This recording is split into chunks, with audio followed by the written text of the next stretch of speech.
Hello there. Welcome to the Kirk Minahan wrap-up show for July 12th, 2021. Today's show, Diamond in the Rough, which made its appearance. I was in charge of coming up with the episode title today because we had to do something after we taped. So just to quickly do things, I was in charge of the episode title and the description. And I originally had it as Culturally Fluid beforehand, but then in the final 5 minutes we got a good Kirk rant. You could really see the anger if you watched it on YouTube. If you haven't and you want to go check it out, I recommend even fast forwarding to the last 5 minutes. It's really something you need to visually see. Diamond in the Rough, where Dave Cullinane kind of told Kirk some not great news, that he booked a guest, which is great, but then he went to one Kelly Martin of Barstool Sports and asked her, I don't know if he asked her for permission. It didn't sound like he asked for permission. It was just letting her know that he booked this guy in case anyone else at Barstool. I'm not entirely sure why he went, but it was very funny. Kirk had a complete meltdown. I think that was serious yelling. I mean, we've seen Kirk play yelling before. This wasn't that. I think he was legitimately, whenever he brings up the "you work for me" thing, I think it's very serious. So I think that was the best part of today's show, was the blow up at the end. I don't know. I'm joined by Andrew Augustus of Kirk and Off. How's it going, Andrew? Good, and I have to agree. I was saying in the pre-show, it's like it's a good show, and it's like, all right, we're having fun. You get your laughs in, and then the last 5 minutes just takes off to a whole new level. And you're right, because even at the beginning of the show, Kirk was kind of like yelling at people, and they were going a little back and forth, and even had Mike going like, "Are you sure you're okay? You're not going to be taking another vacation," type of thing. Then to have, which, if you listen to the show at any point, I'm surprised Cullinane doesn't remember this. It's one of the first big blow-ups was with Kelly Martin and about getting guests on. So it's, I don't know why he felt the need to say, "Hey, Kelly, we got you some guy coming on," but hey. Well, I don't know the need to tell Kirk that. Just out of the blue, he was just like, "Hey, just so you know, I went to Kelly Martin and talked to her, just so you know, I'm that kind of guy." Like, I don't know, was he trying to get pat on the back from Kirk? But it was very funny. So I need to get this story off my chest right now, because it was just, I couldn't stop thinking about it as soon as it happened. So after the show gets put up, and Kirk's doing an interview with, you might have heard the name of whom he said. I'm sure it will be released either on Wednesday's or Friday's episode, but it was a very funny interview. Very hilarious. But during it, Kirk's talking, Mike's talking, and Dave's kind of, producing back there. And he just goes to me, and I'm cutting up a clip of something. And Dave goes to me and goes, "I knew Kirk would react like that. That's why I told him that." And I was like, okay, Dave. I didn't know what to say to Dave that. pulling the puppet strings? Is that what we're hearing? Yes, it sounds like there's Kirk thinks he's the mastermind behind the Kirk Minahan show, but if you look deep down and see who's really pulling the strings, it might be one King Cully. So I think that was just very funny, just to hear Dave just randomly out of the blue just tell me, "Hey, I knew Kirk would react like that. That's why I said that." It was, if he did do that on purpose, it was great, because it made the show an all-time blow-up moment from Kirk. It was it's like you said, the anger was really there, and hearing it at one point was one of those situations like, all right, this sounds bad, and then I had to look over at the YouTube, and I just see it happening visually. Oh yeah, he had some fucking spectacular. Yeah, it was great. It was great, but I just think it was funny that Dave, I don't know, in his head he's like, "I need to tell Justin this," but it was very funny that he just told me that in the middle of Kirk interviewing. Cover his ass moment though, that he's just covering his ass like he meant it, play it off cool. I knew that was gonna happen. Thinking he originally thought he was doing the right thing, but he was like, "No, I know," type of situation. Yeah. It's so one of the comments right now is saying Cullinane wants the people at Barstool to like him. It's that simple. He's scared of people not liking him. That could be true. I mean, I know Cullinane is a well-liked guy. He wants to be liked in the Miniverse and in the world, but there are some people just like, do you got to be friends with Kelly Martin, of whom you're probably going to interact with twice over the course of these next 3 years because the Zero mini show's going on. At this point, like, you shouldn't be interacting with her at all at this point. That she has no need because it's not worth it. We know she doesn't like us, so it's just let her go. Focus on the show, Dave. Come on. Yeah, so I don't know. I just think I will say, like, it's a good instinct, do things by the book, but just one of those things where when Kirk was just screaming out of it, just so funny to think about because this happened back in July of 2019 as well with Cullinane, going through Kelly Martin and book guests, and it's funny when Kirk was saying, like, listen, I told you this 2 years ago. Did you not learn your lesson? It's just, I don't know. It's just such a different dynamic than Steve, where I guess I'm not sure if Cullinane wants to be liked by everyone, but he definitely wants to be liked more than Steve Robinson wanted to be liked. And so I just think it's so funny to see the difference between Steve and Dave in this instance. And I'm just excited to see everything go on during the show. It's fantastic. Yeah, it's definitely a stark contrast with Cullinane back then. I think it's like even Cullinane, I feel, is he feels like the Minifans help him be better, I guess, in some way, just because like kind of that goofy personality to go for it. It's definitely a 180 from Steve Robinson, who kind of came off as like Stephen O. Robinson, SE. But so it's definitely a fun contrast as a listener. It's great and refreshing. And we'll see where it goes. If it keeps going like this, because it feels like we're going to have like a blow up an episode or every other episode. Just, or at least one big blow up a week, I think. But I mean, you guys had to do the special show last week because of shenanigans. So yeah. So, I mean, Dave's bringing the content. You can't deny him that. He's bringing it. Speaking of the content, so the show started off Kirk talking about some new things that were going on the YouTube channel. He talked about Dave's watch along. He gave some pointers. Said Dave wasn't doing that bad of a job with it. He kind of actually liked it. And then he went to my idea, which he just completely shot all over and was like, what the fuck, did Justin go ahead with this? Did he ask me? No, he didn't, blah, blah, blah. And so I'm not sure if that's going to continue being a thing, but I don't know. Have you listened to either Dave's watch along or to any of the KMS radio stuff? And I checked Dave's watch along, and that was really fun. It's like kind of that. I'm always a big like neighborhood feeling type of people. So knowing you're watching it with the community, going back and forth, and seeing people have similar reactions that you did is nice. The radio one, same thing. It's like the concept I like of it, just because there's been times when I go do a re-listen, it's like, which episode do I want to listen to? I don't know. I could listen to anyone. There's just too many to choose from at times, it feels. So I like it. It's just like, for me, it's always more convenient on the podcast at times. I'm usually out and about doing something for a re. Yeah, I'm sure it's more convenient on the. But it's good though. It's a good idea to have. I think, like, even if you're at work, to have it in the background on a Tuesday. Like, I know that's what'll probably be in the background when I'm working tomorrow. So it'll be a nice thing to have. Like, to your point, and I didn't bring this up when I talked to Kirk today, but Dave actually brought it up. It was like, some people just like the decision made for them. They just like to, kind of like what Kirk said, just kind of turn on the radio, and if a song they really like comes on and they weren't really anticipating it, it's better than like, looking it up on Apple Music or something, or podcast, and it comes up, it kind of gives you, a little special feeling. So I don't know. I'm going to see. I'm not entirely sure if it's still going to be a thing. The people who listen to it seem to have liked it, but I mean, like Kirk says, he doesn't care about appealing to the community. He wants to appeal to himself, and I completely understand that. So that was that's that in the YouTube side of things. There was talk today of a road trip that or quote unquote work trip. I don't want to call it a road trip, because road trip sounds like we're all getting in a car filled with Mountain Dew and snacks and going to, going to Vegas or something. You and Dave are going on a road trip. Kirk's just going to meet you at places. Pretty much, yeah. I'll drive Dave wherever he wants. I know it was talked about, and I think it's crazy if Dave actually thought at any point that we would be sharing a car, especially like if we're driving someplace that's decently far away.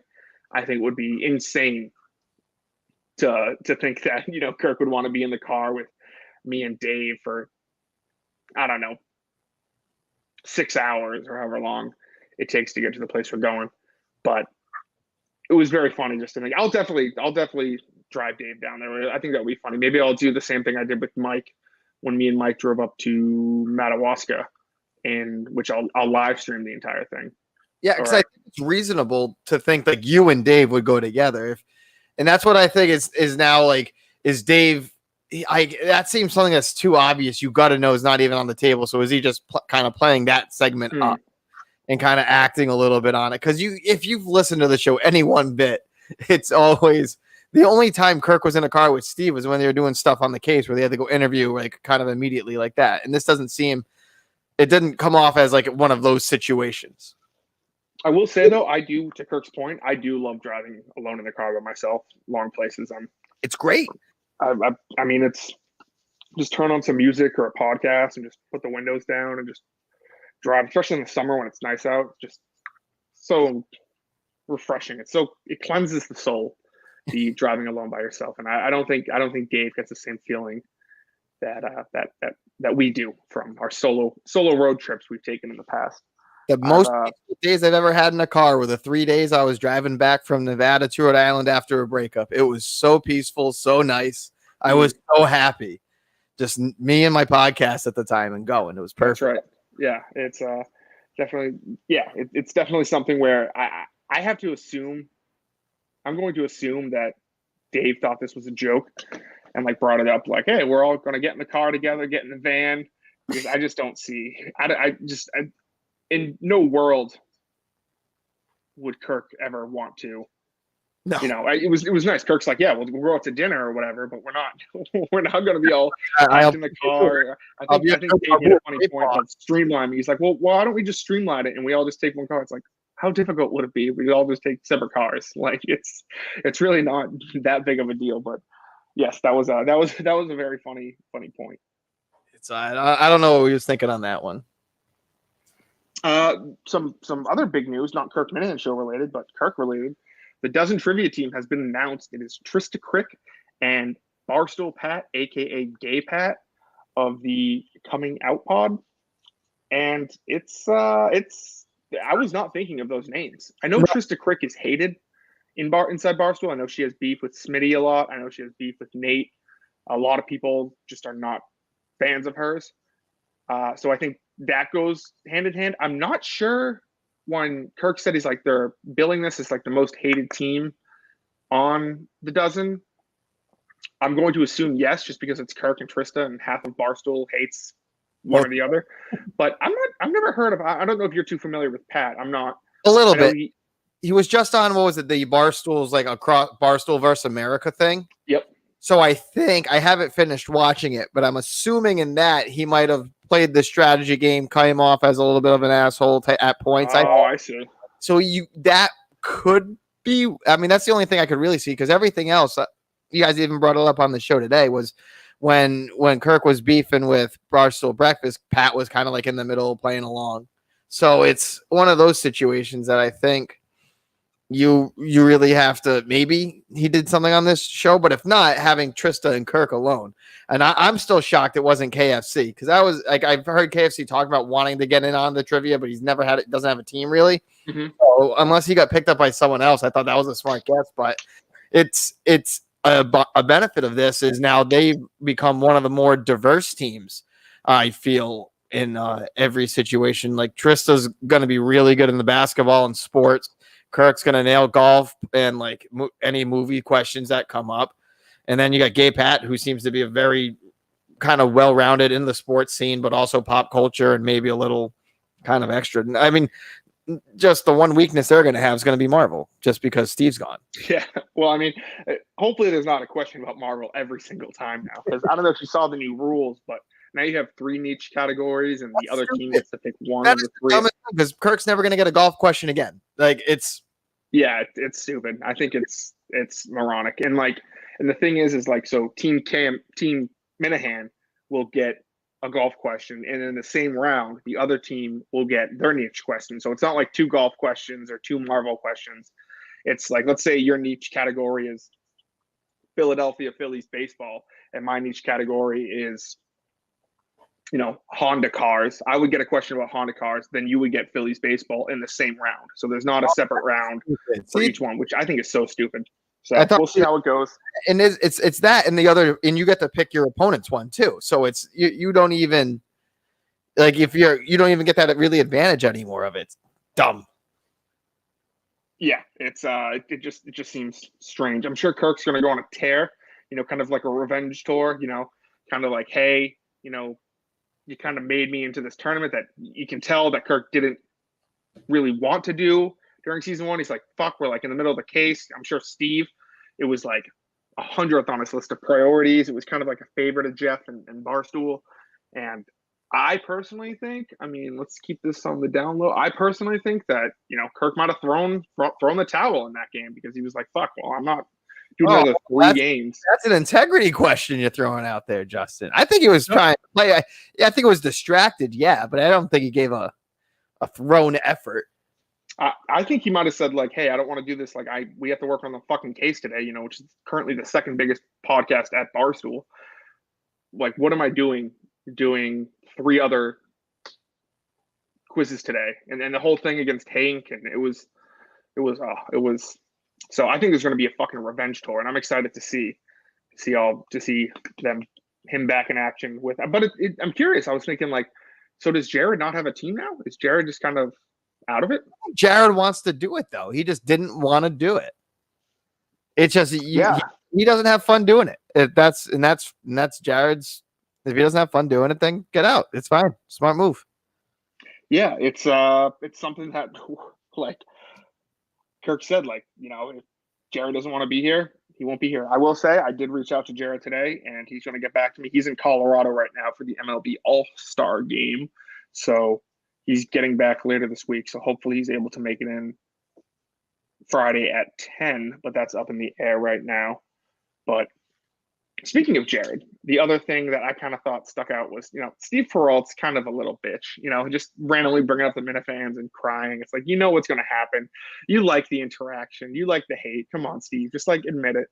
So when I went to Jared Carabas's Section 10 watch-along party a couple weeks ago at some bar by Fenway, I saw Steve, and I was talking to him for a little bit, and he was tipping him back quite good. So I think he was feeling nice. He comes up to me and he's like, Kirk just likes it when people like play along and get it. So I don't know if this is like him trying to play along and him being like, hey, but it just comes off as very cunty and very not in on the joke when he just will randomly be like, it's like the Minifans. If you get tagged in Kirk Minahan Show Twitter page, you get shit on for the next 10 years. And I don't know. It's just such a strange existence when you just look at like the history. It goes to show that we're in his head, because you think about it, and as the show said today, it happens anywhere with anyone. You look at it, the left does it, the right does it. Any like big person who has a following, if they make fun of one thing, all their followers who like them,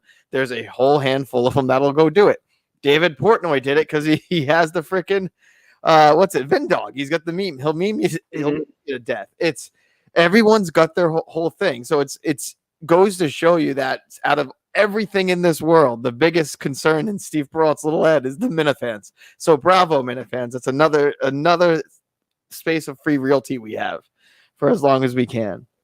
Speaking of free realty, there's not much free realty in Portnoy's pants. I know that was talked about on the show today, but if you see that picture of it, it's crazy how tight those pants are. I'm with Kirk. Those are I'm a comfort first guy. Of course, comfort and fashion always comes together when you shop at Milton's. But like those pants he's wearing looks like it's just suffocating his balls and his dick, and like it's got to be the most uncomfortable thing I've ever fucking seen. So I mean, good for him. Maybe he's wearing some really nice, expensive pants that looks like they suffer. Show off the package, and it's the most comfortable thing you've ever worn. But you don't get put in online videos wearing normal jeans. I'll tell you that much. Yeah. It's okay. So JD has a question. Said, "What's the biggest difference so far in working with Cully versus Steve?" The biggest difference between working with David Cullinane versus Steve Robinson, I'd say, is that Dave is definitely, there was more of a work relationship between Steve and I. There was definitely more of like, he's the boss, I'm the underling. Dave's definitely my boss, and I still consider him that way. But the way just Dave talks is more, he talks to you as if you're an equal, which I'm not saying this is a bad thing or a worse thing, different than what Steve did.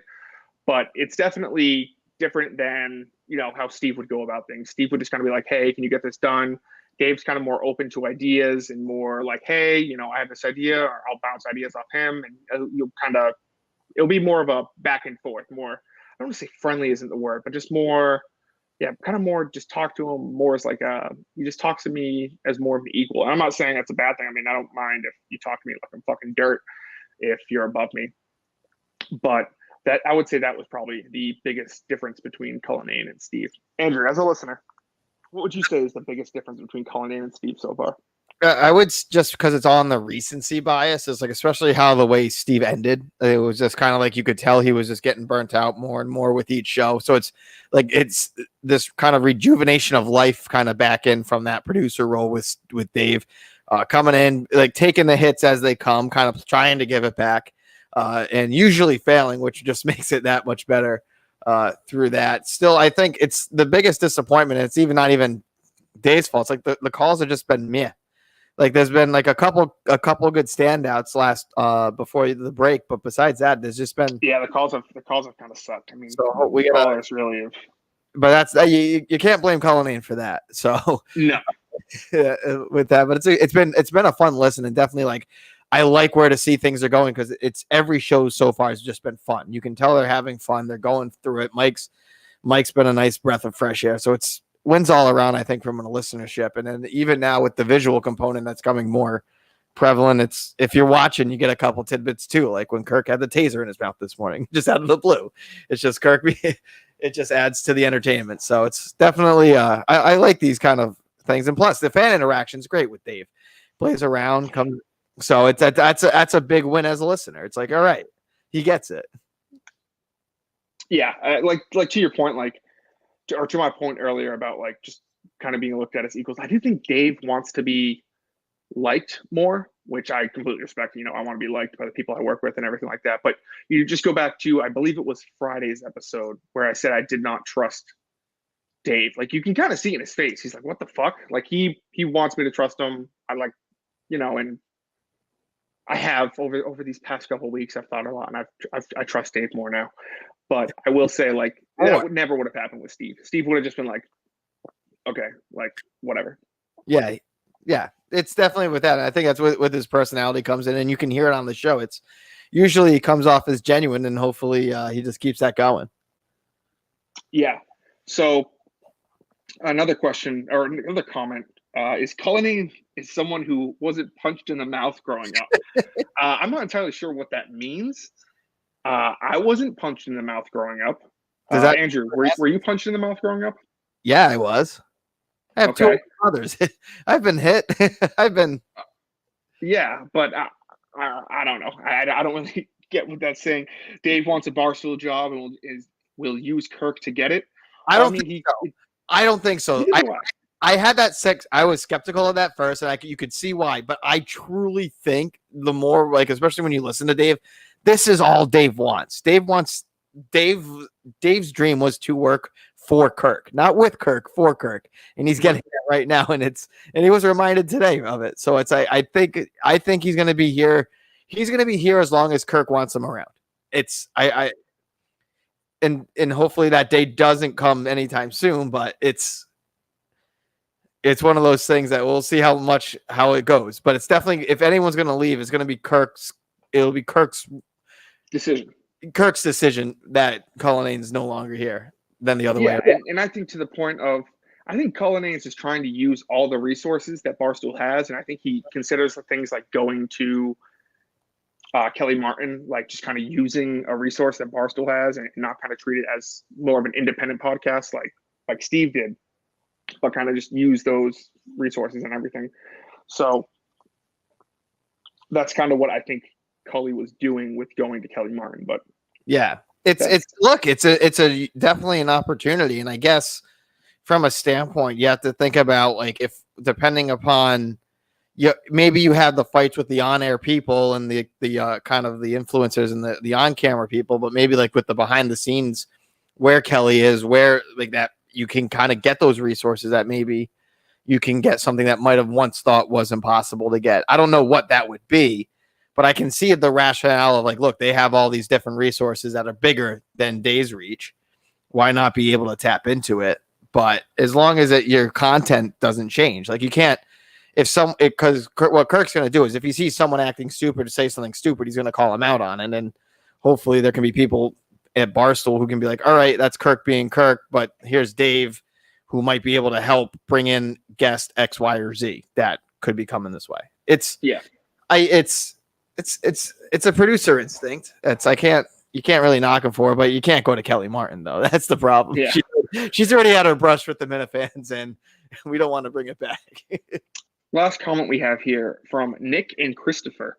How come Trista and Pat are allowed to be buddy-buddy with K Marco? They were silent last summer when Beyond Average actually said he should be fired. No consistency. Actually, Trista and Pat have both reached out to me, and they've talked about how much they fucking hate K Marco.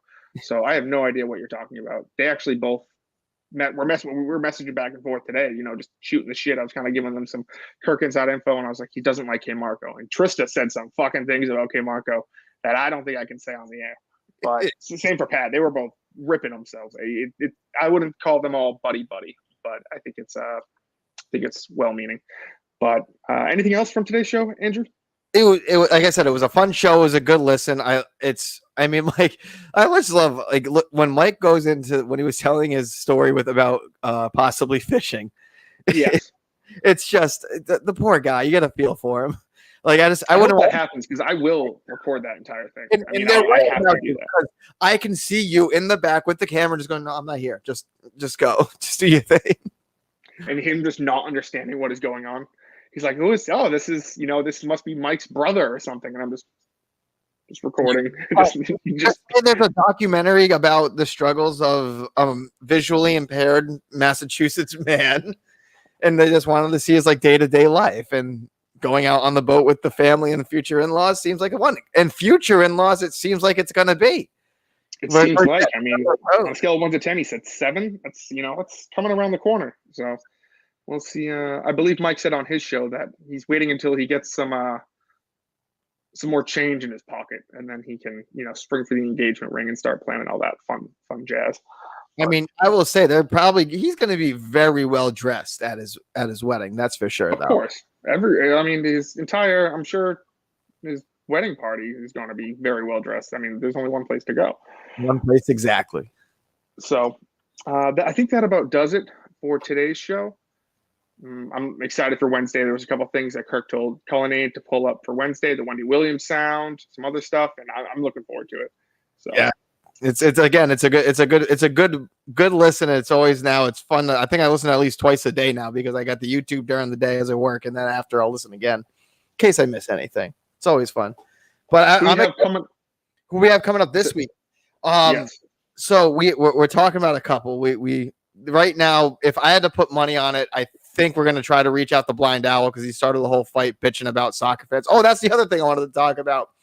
Dave Cullinane brought up the quintessential sports talk radio talking point every year. Oh, soccer's getting popular again. No, I'm a huge soccer fan. I'm one of a handful of huge soccer fans. We understand it's getting it happens every 4 years. We're about to dip away into obscurity. It's going to be fine. Well, my thing is how popular will soccer be during an odd number year? I know it's an odd number year this year, but it's special because of COVID.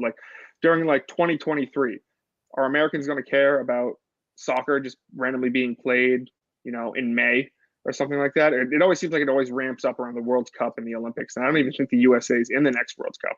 So I think it's they're in qualifying now. They missed the last one because they suck. Oh, okay. That was the embarrassment. So they get to go play in Qatar now. So lucky them. Fun. But I think that about does it for today's show. So you're going to reach out to Blind Owl. Make sure to check out Kirk and Off. They sometimes have good shows every once in a while. I'll skip the last two. But other than that, they do a great job. So thank you, Andrew, for joining me. Thank you for everyone for watching / listening. And I will going to talk to you later.